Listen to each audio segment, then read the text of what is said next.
Suni Williams, giving him a nice pat on the arm as Hague, and those red stripes on his suit today, makes his way into the crew lock.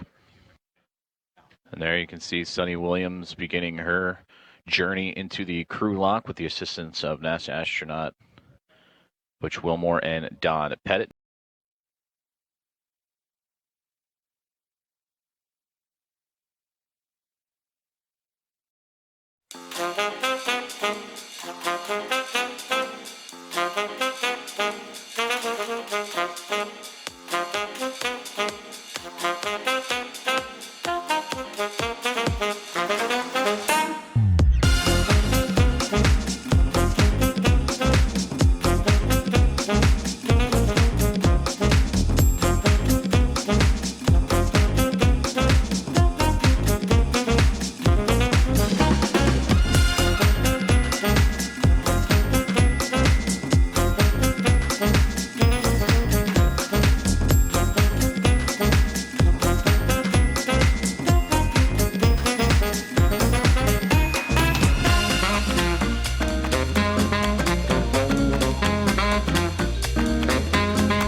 And there you see the beautiful views of the hatch opening. Don Pettit and Butch Wilmore ready to welcome back inside the equipment lock Nick Hague and Suni Williams with some happy hugs as they make their way back inside the orbiting laboratory.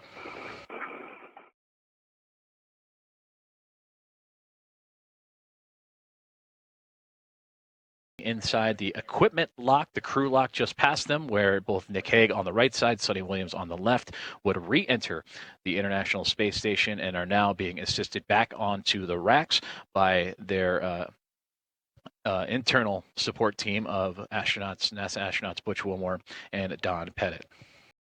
the 273rd spacewalk in support of space station assembly, maintenance, and upgrades. Today's spacewalk for those two was the first out of station this year and the second spacewalk during Expedition 72. It is the fourth spacewalk of Nick Hague's career, and his new totals now are 25 hours and 56 minutes.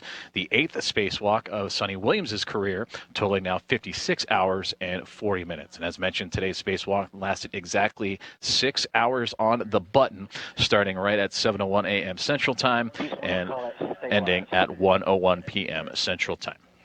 And the total time of that approaching 1,729 hours, 13 minutes, or the equivalent of, at the bottom there, 72 days, 1 hour, and 13 minutes of spacewalking time for the International Space Station.